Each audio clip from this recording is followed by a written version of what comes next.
नमस्कार साथियों, स्वागत है आपका आपके अपने YouTube चैनल अभ्युत्थान पर। मैं गौरव यादव एक बार फिर उपस्थित हूँ आपके सामने। आज जो हमारा टॉपिक रहने वाला है वो रहने वाला है गुप्त एम्पायर, गुप्त साम्राज्य। हमने एंशिएंट हिस्ट्री चल रही थी और हमारी एंशिएंट हिस्ट्री मोस्टली कवर हो चुकी है। जो हमारे सिलेबस के अकॉर्डिंग होनी चाहिए, आरएस के सिलेबस में जो भी आता है वो हमारा मोस्टली कवर हो चुका है। ठीक है, गुप्त साम्राज्य के बाद में थोड़े से टॉपिक और रह जाते हैं, जैसे हर्ष का काल था वो रह जाता है, और हर्ष के बाद में आ जाते हैं अपने जो राष्ट्रकूट पाल प्रतिहार थे वो आ जाते हैं। उसके बाद में फिर हम एंटर कर जाते हैं मिडाइवल हिस्ट्री में। ठीक है, मध्यकालीन भारत में के इतिहास को हम फिर पढ़ने लग जाते हैं। तो गुप्त साम्राज्य के बारे में आज हम पढ़ रहे हैं।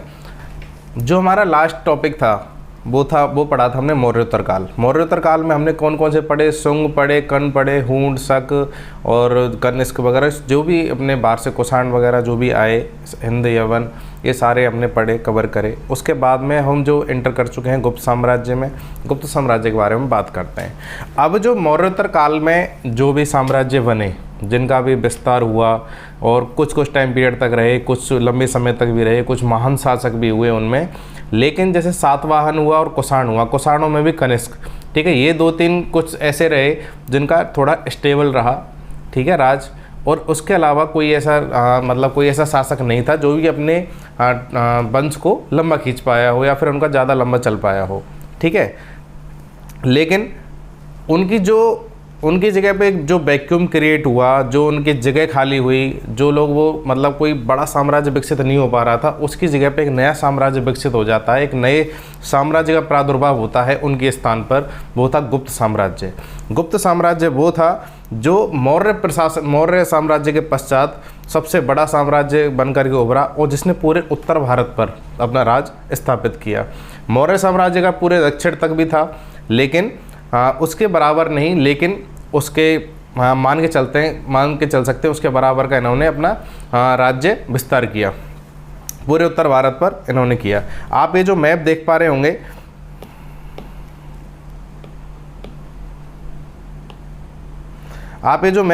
होंगे, इसमें आप जो सिंधु है, सिंधु चनाब, इधर गंगा, इधर घाघरा, मतलब ये पूरा अपने बंगाल तक का, और नीचे विंध्याचल, थोड़ा सा गुजरात वाला एरिया और रन ऑफ कच्छ, पूरा कंप्लीट एरिया अपने उत्तर भारत वाला आ रहा है। ठीक है, यानी इन्होंने इतना विस्तार अपने साम्राज्य का कर लिया था। इनके टाइम पर कुछ महान शासक हुए, जैसे स्कंदगुप्त हुए, समुद्रगुप्त हुए, चंद्रगुप्त हुए। इन लोगों ने इसकी ख्याति को और ज़्यादा बढ़ाया।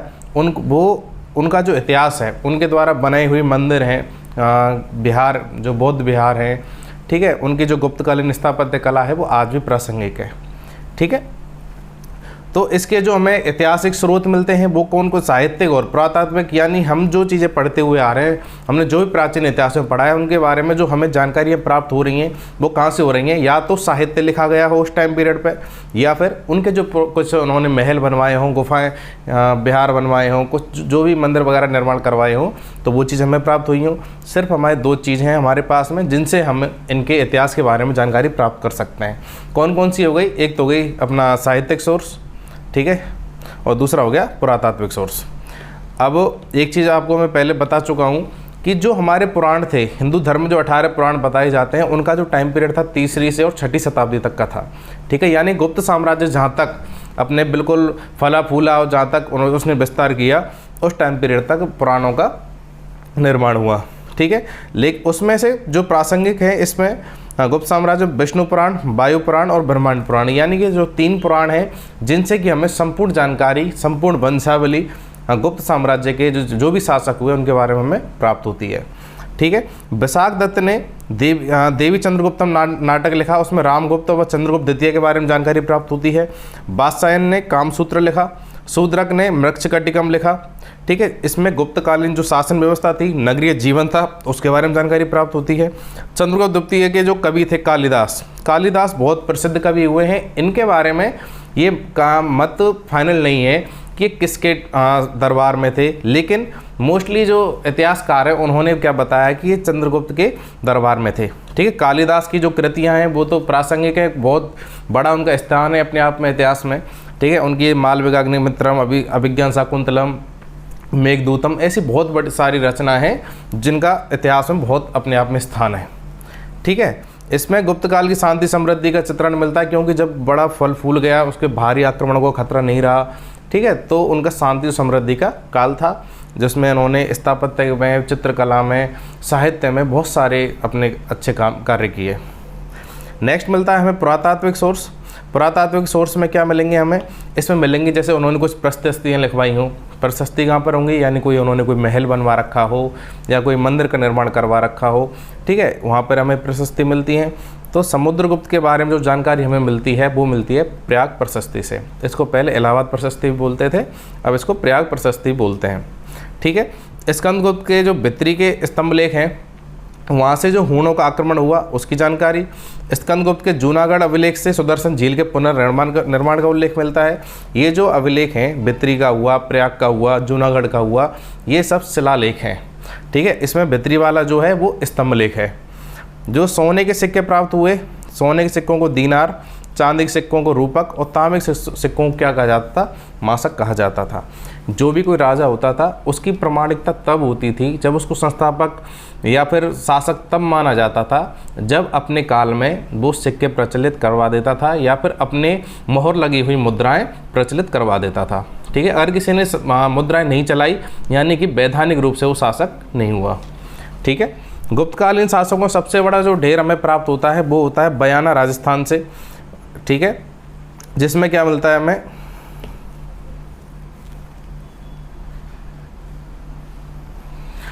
गुप्तकालीन जो स्मारक हैं वहाँ से हमें कला और स्थापत्य की जानकारी मिलती है, ठीक है। अपने आप में बहुत नायाब उदाहरण है गुप्तकालीन जो भी स्थापत्य है। कुछ विदेशी यात्रियों के विवरण हमें प्राप्त होते हैं। विदेशी यात्री कौन कौन हुए, फाहियान और हेनसांग, ये दो विदेशी यात्री थे जो कि इनके टाइम पर आए। पहला चंद्रगुप्त द्वितीय के टाइम पर आया, कौन, फाहियान। और कुमारगुप्त प्रथम और बुद्धगुप्त नरसिंहगुप्त का जो उल्लेख मिलता है वो हमें कहाँ से मिलता है, हेनसांग के वृत्तांत से, ठीक है। कुमारगुप्त ने नालंदा महाविहार की स्थापना भी करवाई थी, उसका उल्लेख किसने किया है, हेनसांग ने किया है। अब गुप्त साम्राज्य में जो श्रीगुप्त हैं और घटोत्कच हैं, ये दोनों पूर्ण स्वतंत्र शासक नहीं थे क्योंकि उन्होंने अपनी मुद्रा नहीं चलाई। जैसे इसकी जो टाइम पीरियड माना जाता है 310 ईस्वी से माना जाता है, परंतु इसके जो शासक थे 275 ईस्वी से राज कर रहे थे, ठीक है। 275 से 310 के बीच में जो भी शासक हुए वो ज़्यादा शक्तिशाली नहीं हो पाए, उनके पास में ज़्यादा विस्तार नहीं था, ठीक है, इसलिए इनको पूर्ण स्वतंत्र शासक नहीं माना गया। और जो चंद्रगुप्त प्रथम था जिसने अपनी सीमाएं बढ़ा करके और इस प्रकार से राज स्थापित किया, उसे क्या माना गया, वास्तविक संस्थापक। हमारे यहाँ पर हाँ वो चलते हैं, संवत चलते हैं, यानी कि कैलेंडर चलते हैं। एक तो अपन जो आज यूज करते हैं वो तो है इंग्लिश कैलेंडर, इसके अलावा एक अपन यूज करते हैं विक्रम संवत। विक्रम संवत जो यूज करते हैं वो 57 साल आगे चलता है। एक हो गया हिजरी संवत, हिजरी संवत भी चलाया गया था जो कि वो चला था 599 ईस्वी से, ठीक है, जब से पैगंबर मोहम्मद का जन्म होता है। और एक चला कौन सा, गुप्त संवत, जो कब चलाया गया 319 ईस्वी में, क्योंकि उस दिन क्या हुआ था, चंद्रगुप्त प्रथम ने गुप्त साम्राज्य की स्थापना करी थी, ठीक है। तो उस दिन से कौन सा संवत स्टार्ट हुआ, गुप्त संवत। तो ये चीज़ याद रखने वाली है, आप इसको याद रखें। उसके पश्चात एक शासक होते हैं समुद्रगुप्त, ये बहुत महान शासक हुए, प्रतापी हुए। इनको पराक्रमांक या श्री विक्रम भी कहा गया, ठीक है। इनको भारत का नेपोलियन भी कहा जाता है। फ्रांस का एक शासक हुआ था नेपोलियन, ठीक है। उसने अपने जीवन में बहुत सारी लड़ाइयाँ लड़ी, अनेक बड़े बड़े युद्ध लड़े और ऐसे ऐसे युद्ध लड़े जिनको कोई नहीं जीत सकता था, असंभव युद्ध, ठीक है। उसकी सेना बस उसके एक इशारे पे कुछ भी करने को तैयार रहती थी। तो ऐसा था नेपोलियन, उसने वाटरलू का अपना अंतिम युद्ध लड़ा था। तो उसकी जो संज्ञा वो हमारे इतिहास में किसको दी जा रही है, समुद्रगुप्त को। क्यों, क्योंकि इसने अपने जीवन काल में जितने भी युद्ध लड़े, ठीक है, उनमें किसी में भी इसकी पराजय नहीं होती है। क्यों, इसकी जो उल्लेख है वो कई इतिहासकारों के द्वारा लिखा गया है, ठीक है। अब इतिहासकारों में कई ऐसे भी होते हैं जो उनके दरबारी इतिहासकार हैं, लेकिन अगर जो वैध माना जाता है वो जैसे कोई बाहर का इतिहासकार हो, किसी और की राजसभा में बैठ रहा हो, किसी समकालीन राजा के यहाँ का हो, वो भी अगर उस चीज़ को लिख दे या फिर किसी प्रशस्ति में वो लिखा हुआ मिल जाए, किसी बाहरी विदेशी यात्री का अपने को विवरण प्राप्त हो जाए, तो हम उसे वैध मान लेते हैं, वैलिड मान लेते हैं, ठीक है। तो इसके बारे में हमें काफ़ी सारी चीज़ें प्राप्त होंगी जिनसे हम इनको क्या प्रमाणित मान लेंगे कि समुद्रगुप्त की कभी भी हार नहीं हुई, ठीक है। उसके पश्चात आता है चंद्रगुप्त द्वितीय, इसने विक्रमादित्य की उपाधि धारण करी। चंद्रगुप्त द्वितीय को जो विक्रमादित्य की उपाधि मिली है, इसके अलावा हमारे इतिहास में कम से कम 13-14 राजा हुए हैं जिन्होंने विक्रमादित्य की उपाधि धारण की है। यानी कि जो महान वीर है, ठीक है, जो महान वीर है, महान जो शक्तिशाली शासक है, वो अपने लिए विक्रमादित्य की उपाधि धारण कर लेते थे। ठीक है, वो यहीं से स्टार्ट हुआ। इसके अलावा 12-13 जो हमारे शासक हैं वो मिलेंगे इतिहास में जो विक्रमादित्य की उपाधि धारण कर रहे हैं। ठीक है, इसको गुप्त काल का स्वर्ण युग कहा गया है क्योंकि इस टाइम पर सबसे ज़्यादा साम्राज्य विस्तार हुआ था। ठीक है, और स्थापत्य की दृष्टि से, कला की दृष्टि से, साहित्य की दृष्टि से बहुत अच्छे अच्छे काम हुए। इसके जो आपने विक्रम बेताल अगर कभी देखा हो सीरियल, पहले दूरदर्शन पर आता था विक्रम बेताल, ठीक है, जो एक कंधे पे लटका हुआ रहता था, उसके एक आदमी सा उसके कंधे पे बैठा हुआ रहता था, तो वो कहानियाँ सुनाता रहता था। ठीक है, अगर आपने नहीं देखा हो तो एक बार आप यूट्यूब पे सर्च करके देखना विक्रम बेताल नाम से, तो उससे आपको क्या जानकारी मिलेगी। अगर आप किसी चीज़ को फिल्मोग्राफी में देख लें या फिर मूवी के रूप फॉर्म में देख लें, मैं तो ये कहता हूँ जैसे कोई ऐतिहासिक कोई भी मूवी आए, जैसे अभी आई है PS1 PS2, ठीक है, जो कि चोल साम्राज्य से रिलेटेड है, आप ऐसी मूवीज़ ज़रूर देखें क्योंकि इससे क्या है कि हमारी मेमोरी में हमेशा के लिए वो चीज़ें फिट हो जाती हैं कि ये उस साम्राज्य के बारे में। ठीक है, अपन कभी भी पढ़ेंगे ना तुरंत एक झटके में अपन रिलेट कर जाएंगे कि हाँ यार हमने तो ये मूवी में देखा था, इसमें तो ऐसे ऐसे होता है। चाहे भले उस कहानी में आपको मोड़ तोड़ मिल जाएंगे या फिर नाटकीय ढंग से उसका रूपांतरण किया जाता है, वो तो स्टार्टिंग में लिखा भी रहता है ना कि जो भी इसमें पात्र हैं वो काल्पनिक हैं, इसका वास्तविक घटना से कोई सरोकार नहीं है, तो ये चीज़ ठीक है, परंतु आपको एक उससे रिलेटिविटी मिलती है कि आप उससे रिलेट कर पाते हैं, चीज़ों को अपने माइंड में आप रख पाते हैं। ठीक है, चंद्रगुप्त द्वितीय के काल में फाहियान का आगमन हुआ है। उसके पश्चात होता कुमारगुप्त जिसने महेंद्रद्वितीय की उपाधि धारण करी, नालंदा विश्वविद्यालय की स्थापना करी। ठीक है, उसके बाद होता है स्कंदगुप्त जिसको कर्मादित्य भी कहा गया। इसके समय पर हूणों का आक्रमण हुआ। गुप्त वंश का क्या था, ये अंतिम शासक था। ठीक है, ये वंशावली हुई। इसके पश्चात अब हम जो स्टार्ट करते हैं वो श्रीगुप्त से स्टार्ट करते हैं। मैंने आपको बताया कि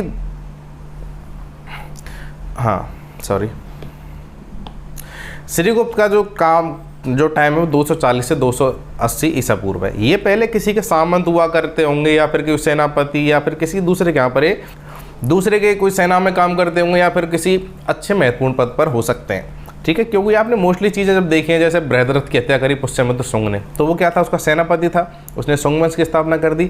इसी प्रकार से श्रीगुप्त ने भी कौन से राजवंश की स्थापना करी है, इसने 275 ईस्वी में गुप्त राजवंश की स्थापना करी है और अपने आप को क्या बोल दिया है, महाराज बोल दिया है। सीधी सी बात है, जब कोई राज्य की स्थापना कर रहा है तो अपन तो महाराज साहब ही हैं। ठीक है, तो ये महाराज की उपाधि इसने धारण कर ली।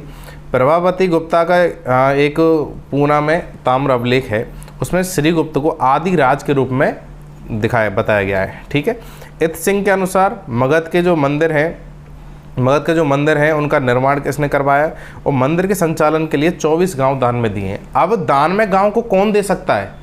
दान में देने का मतलब पता है क्या होता है कि जैसे नालंदा यूनिवर्सिटी थी ना, उसका जो देख रेख संचालन में जितना जो खर्चा होता था वो कम से कम 100-150 गाँव का उसमें जो टैक्स होता था कलेक्शन, उतना खर्चा उसमें होता था। ठीक है, तो जो भी कोई राजा होता था तो उस नालंदा यूनिवर्सिटी के लिए 100 गाँव 200 गाँव ऐसे दे दिए कि भाई इनसे जो खर्चा आ रहा है आप वो कलेक्ट करो, और या फिर अपना कोई कलेक्शन एजेंट रख दिया, वो कलेक्ट करके वहाँ की सारी चीज़ों को देख रेख कर ले। तो यही चीज़ यहाँ पर थी। मगध के जो मंदिरों का निर्माण करवाया है उसके संचालन के लिए 24 गांव दे दिए हैं। ठीक है, उसके पश्चात होता घटोत्कच जो कि 280 से 319 तक रहा। श्रीगुप्त का पुत्र था। स्कंदगुप्त का अभिलेख है सुपिया का, जो कहाँ पर है, रीवा मध्य प्रदेश में, जिसमें गुप्तों की जो वंशावली है वो कहाँ से स्टार्ट होती है, घटोत्कच से। यानी कि ये प्रमाणिक हो गया कि घटोत्कच राजा हुआ करता था। उसके पश्चात जो सबसे शक्तिशाली और महान शासक हुआ वो हुआ चंद्रगुप्त प्रथम। इस जो गुप्त वंश का सबसे प्रसिद्ध और शक्तिशाली शासक था। महाराज अधिराज की इसने उपाधि धारण करी। इसने अपने नाम से सिक्के चलाए, स्वर्ण मुद्राएं चलाई, ताम्र मुद्राएं चलाई, यानी अनेक प्रकार के इसने ऐसे कार्य किए जिससे इसकी प्रमाणिकता हुई और इसने अपने क्षेत्र का विस्तार किया। अब ये हुआ करते थे वैश्य वर्ण है उससे संबंधित थे। जैसे आपने पढ़ा पहले ब्राह्मण, क्षत्रिय, वैश्य, शूद्र, ये 4 वर्ण अपने संचालित थे वैदिक धर्म से ही। तो वैश्य कौन से हो गए अपने तीसरे नंबर के? सबसे पहले ब्राह्मण जो मुख से अपने श्री वचन बोल रहा है, दूसरा हो गया क्षत्रिय जो बलशाली है, बाहुबली है, और चौथे हो गए, तीसरे हो गए वैश्य, चौथे होते हैं शूद्र, इनकी सेवा करने वाले। तो वैश्य जो है इन्होंने क्या किया, अपने जो संबंध स्थापित करे वो किससे कर लिए? क्षत्रियों से कर लिए।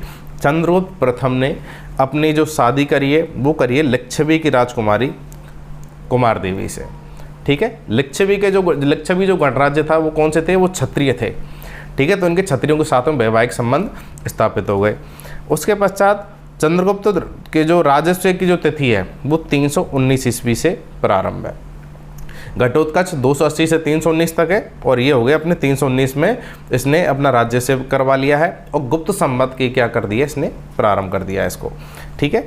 चांदी की मुद्राओं का प्रचलन क्या है? सिक्कों पर चंद्रगुप्त और कुमार देवी की आकृतियां छपी हैं, उनके नाम अंकित करे हैं, और पिछले भाग पर एक सिंह वाहिनी देवी के साथ में लिच्छवी उत्कीर्ण किया है। यानी कि इन्होंने अपना जो जहाँ पर इनकी ससुराल थी उसका भी इन्होंने नाम अंकित करवा दिया। सिंह वाहिनी देवी जो कि लिच्छवियों में पूज्य थी उसका उन्होंने फोटो छपवा दिया है, ठीक है।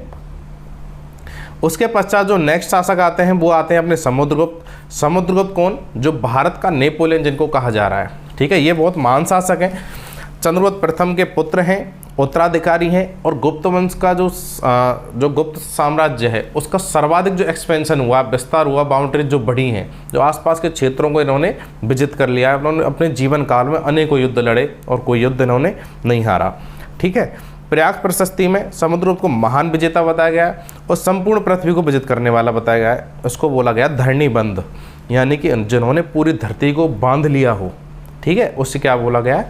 धरणी बंद।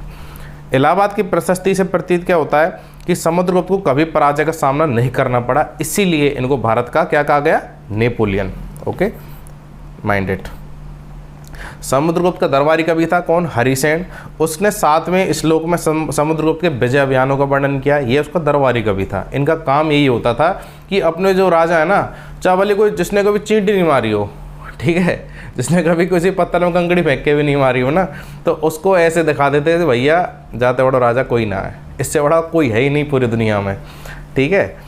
समुद्रगुप्त ने आर्यवर्त के 19 और दक्षिणावर्त के 12 शासकों को पराजित किया। आर्यवर्त कौन सा? जो उत्तरी भारत वाला क्षेत्र है जहाँ पर आर्यवर्त ने अपना शासन स्थापित किया था। आर्यवर्त के जो पीढ़ियाँ वंशावलियाँ चली आ रही थी उन शासकों 9 को पराजित किया है। और जो विंध्याचल से नीचे का भाग है, ठीक है, जो समुद्र से घिरा हुआ वाला भाग है, दक्षिणी भाग, उसके 12 शासकों को पराजित किया। यानी कि पूरी तरीके से ऊपर का भी जीत लिया और नीचे का भी जीत लिया, लेकिन इनके लिए धरती इतनी बड़ी थी जितने बड़ा ही देख पा रहे थे, ठीक है, इसलिए धरणी बंद बोल दिया इनको। समुद्रगुप्त के जो क्षेत्र थे जीते हुए, उनको कैसे कैसे बांट सकते हैं हम? जैसे गंगा यमुना दोआब के क्षेत्र हैं जहाँ पर आर्यवर्त के लोग शासन कर रहे हैं, उनको शामिल कर लिया है गुप्त साम्राज्य में, बिल्कुल पूरी तरीके से मिला लिया। यानी कि वहाँ पर उन्होंने कोई अपना मतलब एक तरीके से गवर्नर नियुक्त कर दिए हैं, ठीक है, इस तरीके से वहाँ का शासन चला रहे हैं। अब हो गए दूर के, जैसे पूर्व हिमालय के भाग हैं, राज्यों की सीमावर्ती जैसे नेपाल, असम और बंगाल के शासक हैं, तो उन शासकों को अपने अधीन कर लिया है, ठीक है। यानी शासन वही चलाएंगे, लेकिन उनसे फिक्स सिस्टम कर लिया कि भाई तुम्हें इतना टैक्स तो हमें देना ही देना होगा, ठीक है। कुछ अपने लिए बचा लेंगे, वो कुछ इनके लिए कर देंगे, जो भी उनकी आय हो रही है। तृतीय समूह आता है जंगली क्षेत्रों में स्थित राज्य। ये कहाँ पर है? जंगली क्षेत्र वो हैं जो कि पर्वतीय भागों में आ रहे हैं, विंध्य श्रेणी में, ठीक है। चतुर्थ है वो पूर्वी दक्कन और दक्षिण भारत के 12 शासक हैं जिन्हें पराजित करके छोड़ दिया है कि भाई ठीक है, हमने तो आपको पराजित कर दिया है, आप कभी ये कोशिश मत करना कि आप वापस ऊपर आके और हमसे लड़ाई वड़ाई की सोचो। ऐसी गलत चीज़ें अपने दिमाग में रखना भी मत, सारी चीज़ें निकाल देना। तो ये चीज़ तो उन्होंने कर दिया, उनको पराजित कर दिया और छोड़ दिया है। और 5वें समूह में कौन है? जो शक कोषाण शासक हैं जो कहाँ पर राज कर रहे हैं? अफगानिस्तान। यानी उन पर आक्रमण किया, उनसे लूटपाट करके उनका धन अर्जन करके ये लोग वापस आ गए। इस प्रकार से था। यानी कि कुछ लोग तो ऐसे जिनके राजों पूरी तरह से उनके राज्य कंट्रोल में ले लिए, जो इनके भी रेंज में थे, जो उनके आसपास में आ रहे थे, यानी एक तरह वो तो उन्होंने कंट्रोल में ले लिया और वहाँ पर गवर्नर नियुक्त कर दिए। कुछ हैं जैसे दूर के, बस उन शासकों को हरा दिया है और उनसे कुछ फिक्स सिस्टम सेट कर दिया है कि भाई तुम राज करो, कोई दिक्कत नहीं है, लेकिन आय जो तुम्हारी होगी उस पर इतना अधिकार हमारा भी होगा। अब ये कितना होगा अधिकार, ये इसमें कोई चीज़ ऐसी लिखी हुई नहीं है। और उसके अलावा जो जंगली जनजाति वाले क्षेत्र हैं विंध्य श्रेणी में उनको उन्होंने जीत लिया है। उसके अलावा दक्कन के जो दक्कन और दक्षिणी राज्य हैं उनको बस जीत के छोड़ दिया है कि भाई ठीक है, हमने अपनी शक्ति दिखानी थी, दिखाई, अब आप अपने मस्त रहो, राज करो, ठीक है, दोबारा कोशिश मत करना हमें आंख दिखाने की, कभी कोई बातचीत हो तो आ जाना, ठीक है। इस तरीके से इनका सिस्टम था। अब ये जो आप देख पा रहे हैं, ये जो मैप आप देख रहे हैं, ये है समुद्रगुप्त का। इसने ये इतना रीजन जो अपना क्या जीत लिया है पूरा, ठीक है। इसलिए इसको क्या बोला गया, धरणीबंध बोला गया कि भाई इसने पूरे भारत पर क्या बोल दिया है, आक्रमण कर दिया है। ये जो आप ग्रीन वाला हिस्सा देखेंगे, ये वाला, ठीक है, ये किसने जीता, चंद्रगुप्त सेकंड ने, जिसके बारे में अभी हम पढ़ेंगे। ये जो एम्पायर था, ये वाला पहला वाला, ये किसका था, चंद्रगुप्त फर्स्ट का था। ये सारा क्षेत्र किसने जीता है, ये जीता समुद्रगुप्त ने। ओके, इसमें एक बीच में एक शासक और हुआ जिसका नाम था रामगुप्त। विशाख दत्त ने एक रचना करी है देवी चंद्रगुप्तम, इसमें रामगुप्त के गद्दी पर बैठने का उल्लेख प्राप्त होता है। शक शासकों ने इसको पराजित किया था, बदले में अपनी पत्नी ध्रुवदेवी को तैयार होने वाला था। इससे बड़ी शर्म की क्या बात होगी, हार के बाद में अपनी पत्नी को देने को तैयार हो गए, भाई इसको ले जाओ, मुझे छोड़ दो। तो ये इसके बारे में इसलिए ज़्यादा उल्लेख नहीं है, तो बहुत बकवास। जो अपनी पत्नी के लिए कुछ नहीं कर सकता, यानी आप राजस्थान में आप देखेंगे जो महिलाएं थी ना, अपने सम्मान के लिए, ठीक है, जब मुस्लिम शासकों ने आक्रमण करे, किलों को जीत लिया, राजा को मार दिया, अपनी आन बान शान के लिए वो जौहर कर लेती थी, या तो पानी में कूद करके या फिर अग्नि में कूद करके। और एक ये शासक है, ये अपनी पत्नी को देने को तैयार हो गया है। चंद्रगुप्त ने शक शासक की हत्या करी और उसके बाद रामगुप्त की हत्या कर दी। भाई ऐसा कलंक हमें नहीं चाहिए, और उसको काट दिया, ठीक है।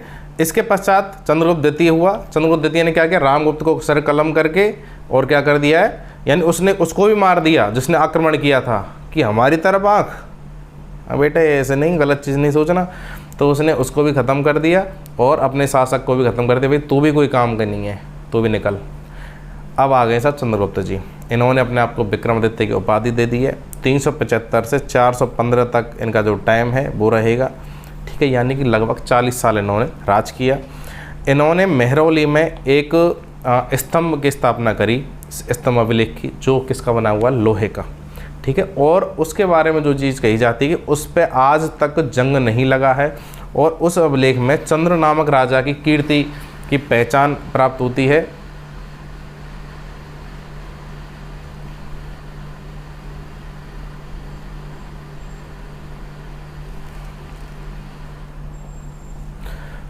चंद्र नामक राजा कीर्ति की पहचान होती है, जो कौन है, वो है चंद्रगुप्त द्वितीय, ठीक है। इसके दरबार में कालिदास हैं, अमर सिंह है, ये विद्वान हैं। इसके दरबार में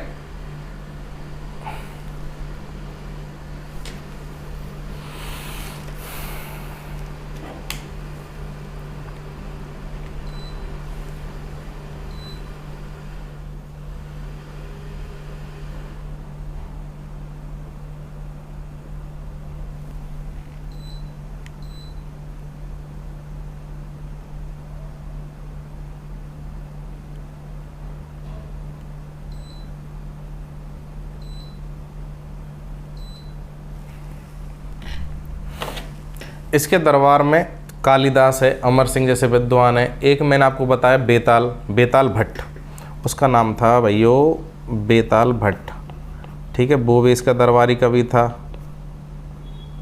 ठीक है। तो इस प्रकार से इसके लगभग 9 रत्न थे, नवरत्न। जिस प्रकार से अकबर के दरबार में थे ना नवरत्न, बीरबल, टोडरमल वगैरह ये सब, इसी प्रकार से इसके दरबार में 9 रत्न हैं, और 9 रत्नों में से इसका बेताल बहुत ज़्यादा प्रिय है। कालिदास बहुत प्रसिद्ध साहित्यकार, वो भी इसके दरबार में है, ठीक है। इस प्रकार से 9 रत्न थे।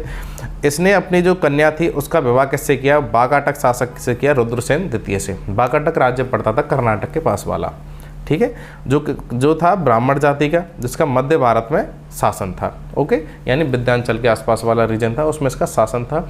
और हो सकता है इनको पराजित पहले ये लोग कर चुके हों, समुद्रगुप्त वगैरह। प्रभावती का इससे विवाह कर दिया। अब इनका वो देखो, खुद वैश्य हैं, खुद की शादी कहाँ पे करी है, खुद की शादी करी है लिच्छवी राजकुमारियों से, ठीक है, जिनके जो चंद्रगुप्त प्रथम की जो शादी हुई थी वो लिच्छवी के क्षत्रियों से हुई थी, और अपनी जो बेटी इन्होंने ब्याह दी चंद्रगुप्त द्वितीय ने वो कर दी है अपनी ब्राह्मण जाति में। ठीक है, वाकाटक राज्य पे अप्रत्यक्ष रूप से अपना प्रभाव स्थापित करने के लिए इन्होंने क्या किया है, पश्चिमी मालवा और गुजरात पर अपना प्रभुत्व स्थापित कर लिया है। यानी उनको बता दिया बेटे इन पर हमने कंट्रोल कर लिया है, तुम भी दूर नहीं हो, ठीक है, शांति से। तो वहाँ के 400 साल जो पुराने शक क्षत्रप थे उनका शासन क्या कर दिया, ख़त्म कर दिया। ठीक है, चंद्रगुप्त ने उज्जैन को द्वितीय अपनी राजधानी बनाया, विक्रमादित्य की उपाधि धारण करी। ठीक है, और रजत मुद्राओं का सर्वप्रथम क्या करवाया, प्रचलन करवाया।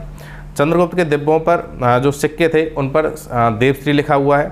ठीक है, इसके जो दरबार में कौन आया था, फाहियान आया था। फाहियान कहाँ से आया था, चाइना से, चीनी यात्री था। ठीक है, चीनी यात्री था, उसने अपने कुछ वृत्तांत लिखे। वो चीन, मध्य एशिया पेशावर के मार्ग से भारत आया। मध्य एशिया में किसी जीवित प्राणी की हत्या नहीं की जाती थी, मांस, मदिरा, प्याज बता लहसुन का प्रयोग नहीं करते थे, ये भी उसने लिखा मध्य देश में। ठीक है, बौद्ध स्थानों की यात्राएं करी, अशोक का राजमहल देखा जो क्या बताया, देवताओं द्वारा निर्मित बताया। वो इतना ज़्यादा भव्य विशाल था, उसको क्या बताया कि भाई इसका निर्माण कोई मनुष्य प्राणी यहाँ का नहीं कर सकता, ये देवताओं ने किया है। ठीक है, और ये चीज़ अपन को उल्लेख मिलते भी हैं, अपन महाभारत में पढ़ते हैं। एक उसका नाम मुझे याद नहीं आ रहा, कुछ फेमस वास्तुकार थे, उनको बुला लिया जाता था, रातों रात बना दिया करते थे महल। द्वारका का निर्माण इसी प्रकार से किया गया। ठीक है, तो नालंदा, राजगृह, बोधगया, श्रावस्ती और कपिलवस्तु इनकी यात्राएं करी हैं। ठीक है, चीनी ग्रंथों में भारत को क्या कहा गया है, यिन तू कहा गया है चीनी ग्रंथों में। ठीक है, तो ये फाहियान का विवरण हुआ। उसके पश्चात चलते हैं हम कुमारगुप्त प्रथम पर, जिसको क्या कहा गया, महेंद्रादित्य प्रथम, इसको क्या कहा गया, महेंद्रादित्य कहा गया। इसने 415 से 455 तक, यानी इसने भी लगभग 40 साल तक राज किया। चंद्रगुप्त द्वितीय का उत्तराधिकारी था, उसका पुत्र था। स्वर्ण सिक्कों पर उसने गुप्त, कुलामल चंद्र तथा गुप्त कुल व्योमशसी कहा गया है। इसने जो स्वर्ण सिक्के चलाए उस पर अपने लिए कुछ अलग ही नाम ईजाद कर दिया है। कौन सा है, गुप्त कुलामल चंद्र, गुप्त कुल व्योमशसी। ठीक है, कुमारगुप्त के समय के सर्वाधिक जो गुप्तकालीन सिक्के वो हमें प्राप्त होते हैं, जिनकी संख्या है 18। ओके, सबसे ज़्यादा स्वर्ण मुद्राओं का जो ढेर कहाँ से प्राप्त हुआ है, बयाना, राजस्थान, भरतपुर से प्राप्त हुआ है, जिसमें 623 मुद्राएं मिली हैं। ठीक है, यानी बहुत अपने आप में बहुत बड़ा वो है, अचीवमेंट है कि इतनी बड़ी मुद्राएं किसी भी काल की मिलना। कुमारगुप्त के अंतिम दिनों में पुष्यमित्र नामक शासक ने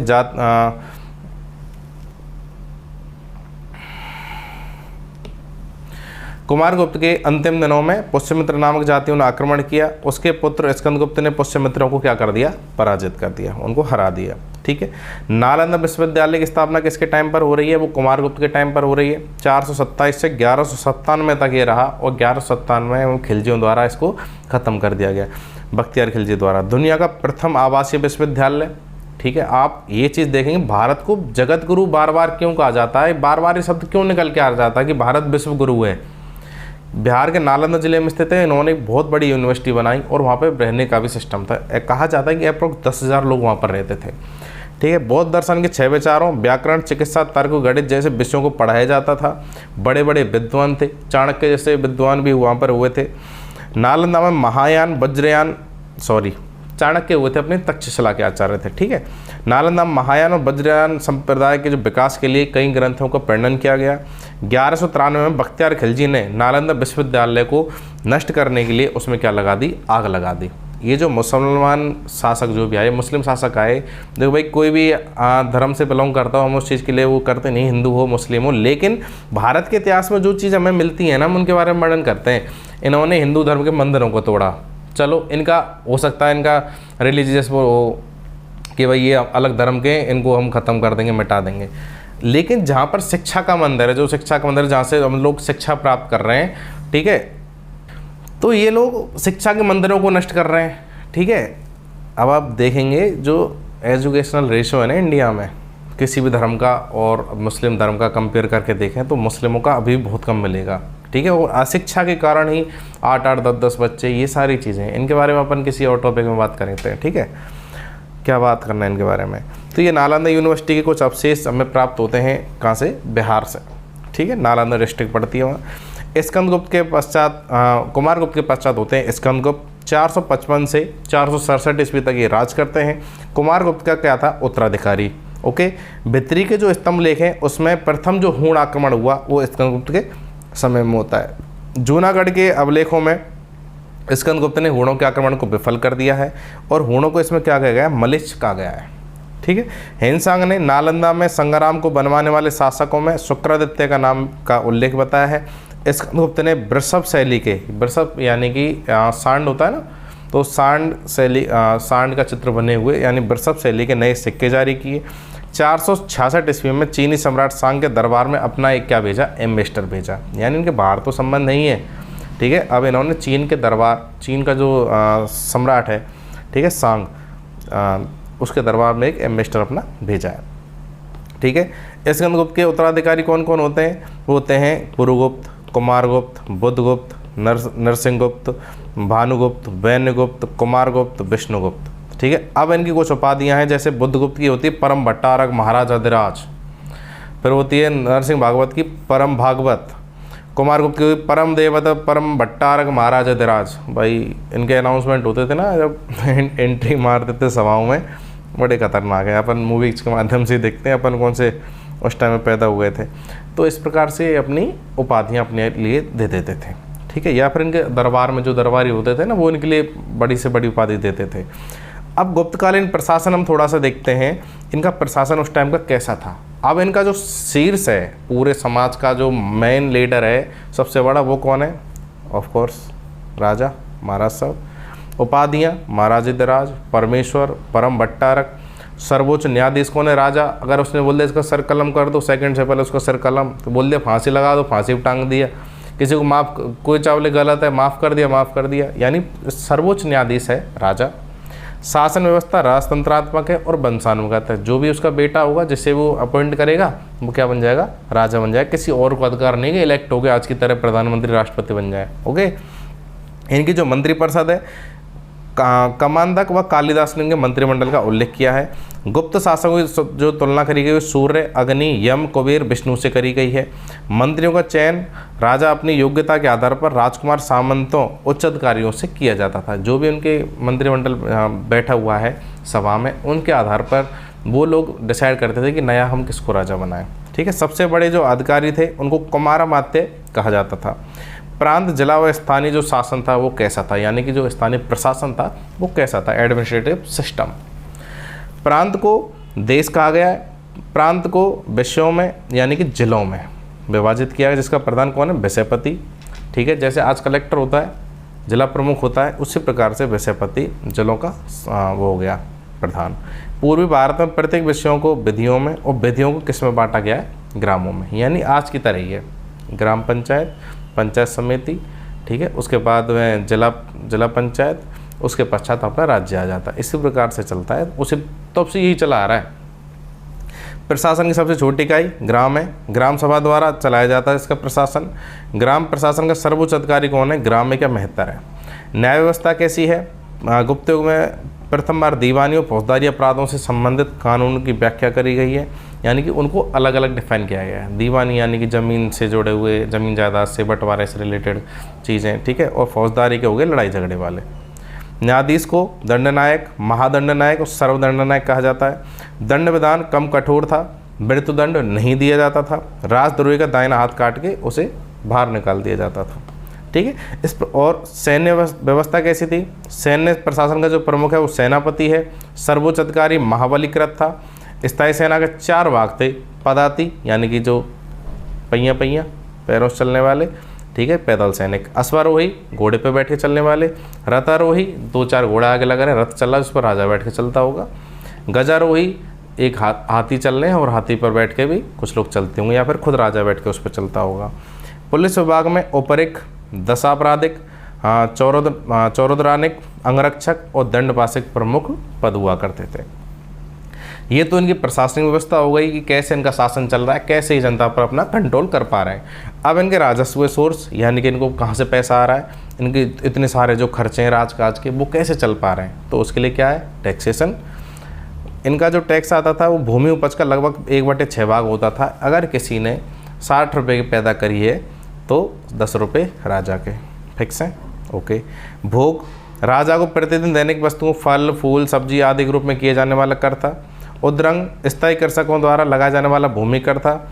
ऊपरी कर, अस्थायी कृषकों पर लगाया जाने वाला भूमि कर था।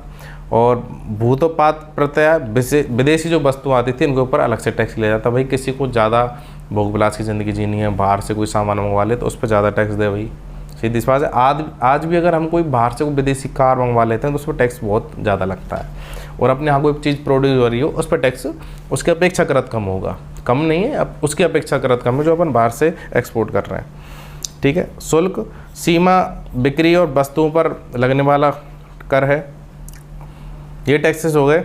ठीक है। कालिदास ने जो 1/6 कर जो लेते थे उसके कारण क्या कहा गया सम्राट को, षष्ठांश वृत्ति, यानी कि उसकी आदत है। ठीक है, ये तरीके से बताया गया है। भोग नामक कर का उल्लेख मनुस्मृति में, मनुस्मृति का आप बार बार नाम सुनते होंगे, अब तो चलो मैं हिस्ट्री पढ़ा रहा हूँ इसमें तो नाम आएगा ही आएगा, लेकिन मनुस्मृति का उल्लेख जैसे कोई दलित नेता है, मुस्लिम नेता है, वो सब लोग उसका उल्लेख करते हैं क्योंकि उसमें शूद्रों के बारे में या फिर किसी अनवर्ण के बारे में कुछ ऐसी चीज़ें लिखी गई हैं। ठीक है। इसमें भेंट नामक कर का उल्लेख हर्षचरित में किया गया है। किसान हिरण्य, नगद में, अन्य दोनों रूप में अपना क्या करते थे, अदा करते थे अपना टैक्स, या तो उन्होंने अनाज की बोरियां भिजवा दी या फिर उन्होंने नगद दे दिया। ठीक है। सामाजिक व्यवस्था, सोशल सिस्टम कैसा है, जन्म आधारित वर्ण व्यवस्था है, वो तो भाई प्रचलित हो चुकी है और चल रही है और चलती रहेगी और अब भी चल रही है। ठीक है। फाइयान के वर्णन में अस्पृश्य वर्ग को क्या कहेगा, चांडाल या अंत्य। चांडाल कौन होते थे, एक तरीके से नरबक्षी टाइप या फिर शमशान में रहने वाले लोग। ठीक है, वो लोग हो गए कौन, चांडाल। गुप्त काल में शूद्रों की भांति स्त्रियों को रामायण महाभारत पुराण सुनने का अधिकार प्राप्त हो चुका था। ठीक है। मनुस्मृति के अनुसार चोरी करने का ब्राह्मण को ज़्यादा, शूद्र को कम दंड मिलता है। ऐसा क्यों, चलो शूद्र है, गरीब है, हो सकता है उसकी कोई मजबूरी रही वो चोरी कर ले, लेकिन अगर कोई ब्राह्मण जो कि जिसको बहुत ऊंचा दर्जा समाज में दे रखा है, ठीक है, और वो सारा ज्ञान उसके पास में, अगर वो ज़्यादा चोरी कर लेता है तो उसके लिए ज़्यादा दंड मिलेगा। ये चीज़ बहुत सही है। और शूद्र को कम दंड मिल रहा है। हत्या करने वाले ब्राह्मण को कम और शूद्र को ज़्यादा दंड मिलता है क्योंकि उसका स्थान ऊपर है, इसलिए उसको हत्या करने पर दंड कम दिया जा रहा है, लेकिन चोरी में उसको ज़्यादा दिया जा रहा है ब्राह्मण को। शूद्र को यहाँ पर ज़्यादा दंड मिल रहा है। समाज में कृषक हैं, माली हैं, पशुपालक हैं, जुलाहे हैं, ये विशिष्ट जातियाँ गठित हो गई हैं। यानी कि अपने समाज में से जो लोग खेती कर रहे हैं वो कृषक हो गए, जो सब्जियाँ फल वगैरह उगा रहे हैं वो माली हो गए, पशु पालने वाले पशुपालक हो गए, जुलाहे यानी कि जो अन्य कार्य कर रहे हैं वो जुलाई हो गए। तेली शब्द सुना होगा आपने, मुस्लिमों में होता है एक। तो इस प्रकार से काफ़ी नई नई जातियाँ गठित हो गई अपने काम के आधार पर। ओके। स्त्रियों की स्थिति कैसी है, उपनयन संस्कार बंद हो गया है। उपनयन संस्कार होता था कि जिस प्रकार से एक लड़के को आश्रम में भेजा जाता था पढ़ने के लिए, उसी प्रकार से लड़कियों को भेजा जाता था, उपनयन संस्कार वो होता है। ठीक है। बाल विवाह, पर्दा प्रथा और सती प्रथा का प्रचलन हो गया है। स्त्रियों की दशा में गिरावट आ गई है। जो पहले वैदिक काल में स्त्रियों की स्थिति अच्छी थी, मौर्य साम्राज्य में स्थिति अच्छी थी, लेकिन उनकी स्थिति अब थोड़ी सी गिरने लग गई है। पितृसत्तात्मक व्यवस्था में पत्नी को निजी संपत्ति समझने लगे और सती प्रथा इसी का परिणाम थी। यानी कि राइट है एक तरीके से महिला पर, अपने परिवार की कोई महिला उस पर पूरी तरीके से हमारा राइट है, उससे हम जो बोलेंगे वो करेगी। उसका पति मर गया, अब इसका क्या मतलब है, ये क्या करेगी यहाँ पर रह करके, फ्री करो, उसके साथ जला दो। इस प्रकार सती प्रथा प्रारंभ हो गई और बाद में प्रथा बन गई परमानेंट। कालिदास के ग्रंथ मेघदूत में उज्जैन के महाकाल मंदिर में देवदासियां रखे जाने का उल्लेख है। विधवा के लिए आजीवन ब्रह्मचर्य पालन करने, व्रत उपवास तप दान आदि में संलग्न रहकर जीवन व्यतीत करने का विधान दिया गया। अगर कोई महिला विधवा हो गई है, उसे एक तरीके से सन्यासी का जीवन जीना होगा, तभी उसे जीने का अधिकार है, वरना वो सती हो जाए। ठीक है। हो सकता है कि मतलब परमानेंट नहीं हो कि सती सबको होना है। कोई विधवा हो गई है, या तो तू ब्रह्मचर्य का जीवन एक्सेप्ट कर या फिर उसके साथ सती हो जा। ये उसके पास दो ऑप्शन होते थे। याज्ञवल्क्य की स्मृति में पत्नी को पति की संपत्ति का अधिकारी बताया। अगर पति का जो भी संपत्ति है, ठीक है, उसमें कौन किसका अधिकार है बराबर का, वो है महिला का, उसकी पत्नी का। किस में बताया गया, याज्ञवल्क्य की स्मृति में। ओके। नेक्स्ट आगे चलते हैं। दासों की स्थिति क्या है।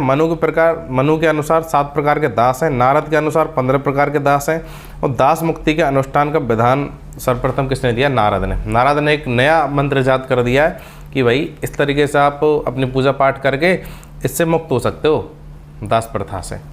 गुप्तकालीन साहित्य के बारे में जो बात करते हैं हम, ठीक है, गुप्तकालीन साहित्य बहुत ज़्यादा इतिहास में अपना महत्वपूर्ण स्थान रखता है, क्योंकि सबसे ज़्यादा जो साहित्य है वो इनके शासन में लिखा गया, ठीक है। कालिदास का अभिज्ञान शाकुंतलम विश्व की जो 100 टॉप, ठीक है, साहित्यिक कृतियां हैं उनमें शामिल है। इसमें राजा दुष्यंत और शकुंतला की प्रेम कथा का चित्रण है, जिनके पुत्र कौन था? भरत, और भरत के नाम पर देश का नाम क्या पड़ा? भारत।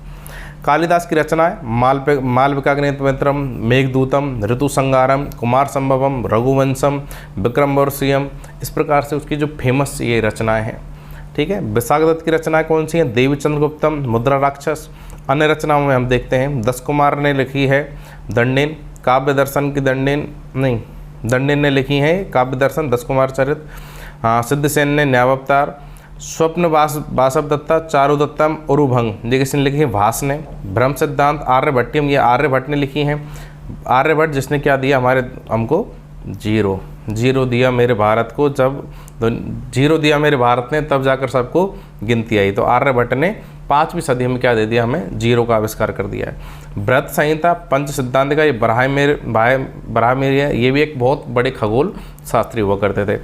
पंचतंत्र विष्णु शर्मा, पंचतंत्र की कहानियाँ आपने सुना होगा, कहानियों की सीरीज आती है, जातक कथाएँ आती हैं, वो किसने लिखी? विष्णु शर्मा ने। बुद्ध घोष ने कौन सी लिखी? विशुद्धिमग्ग। चरक संहिता ये किससे रिलेटेड है? ये मेडिकल फील्ड से रिलेटेड है, जिसमें कि क्या बताया गया है?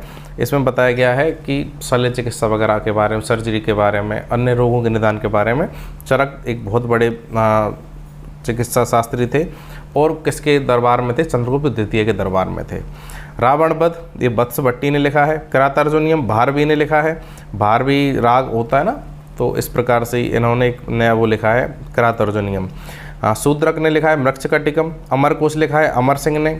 योगाचार लिखा है असंग ने। अमर सिंह यो है जहाँ कालिदास के साथ का ये समकालीन है, और उसके दरबार में बैठता था चंद्रगुप्त द्वितीय के, और ये भी क्या था? एक नवरत्नों में से एक था, ठीक है। गुप्तकालीन कला एवं साहित्य में क्या देखते हैं हम?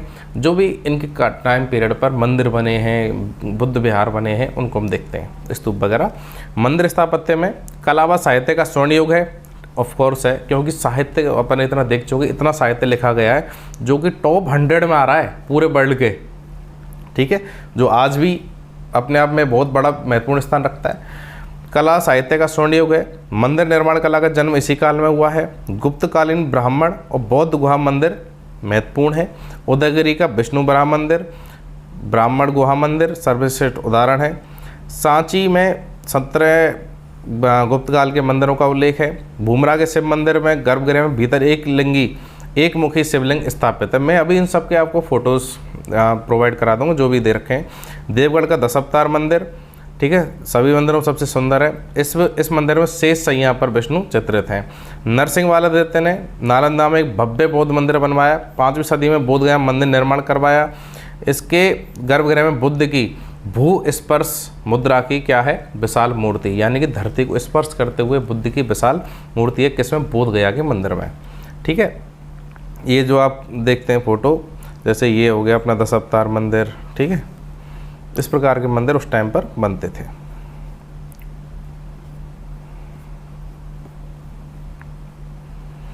तिगवा का विष्णु मंदिर जबलपुर में है। भूमरा मंदिर सतना मध्य प्रदेश में। नचना कोठार का मंदिर पन्ना में है। देवगढ़ दशावतार मंदिर ललितपुर उत्तर प्रदेश में। भीतरगांव का कानपुर में। खोका शिव मंदिर सतना मध्य प्रदेश। सिरपुर का लक्ष्मण मंदिर रायपुर मध्य प्रदेश में, ठीक है। नीचे ये कुछ देख रखे हैं दशावतार मंदिर वगैरह हैं, उनके फ़ोटोज़ हैं। तो इस प्रकार के काफ़ी मंदिर उस टाइम पर बने थे, ठीक है। स्तूप एवं गुहा साहित्य में क्या हुआ है? स्थापत्य में क्या हुआ है? स्तूप और गुहाओं का निर्माण करवाया गया है। सारनाथ का धमेक स्तूप है। राजगृह की जरासंध की बैठक है। सिंध क्षेत्र के मीरपुर खास में स्तूप का निर्माण हुआ है। गुहा स्थापत्य ब्राह्मण और बौद्ध धर्म से संबंधित है। विदिशा के पास उदयगिरी गुफा का निर्माण हुआ जो कि किससे संबंधित है? भागवत या शैव धर्म से संबंधित है। इसके अलावा चंद्रगुप्त द्वितीय ने बराह गुफा का निर्माण करवाया जो किसके सम्मान में है? विष्णु के सम्मान में। अजंता एवं बाघ गुफाओं को बौद्ध गुहा मंदिर के रूप में जाना जाता है। अजंता की 3 गुफाएं 16, 17, 19 गुफा कौन सी गुप्तकालीन मानी जाती हैं। ओके, ये पर उदयगिरी की गुफाएं हैं, ये उदयगिरी की, ठीक है, उदयगिरी की गुफाएं चट्टानों को काट करके बनाई गई हैं और ये धमेक का स्तूप है, सांची है ना, इस प्रकार से होता था। मूर्तिकला और चित्रकला में मथुरा, सारनाथ, पाटलिपुत्र मूर्तिकला के प्रमुख केंद्र थे। गुप्त काल में विष्णु, शिव, पार्वती, गणेश, स्कंद, लक्ष्मी, दुर्गा के साथ बौद्ध व जैन धर्म से संबंधित प्रतिमा को निर्माण किया गया।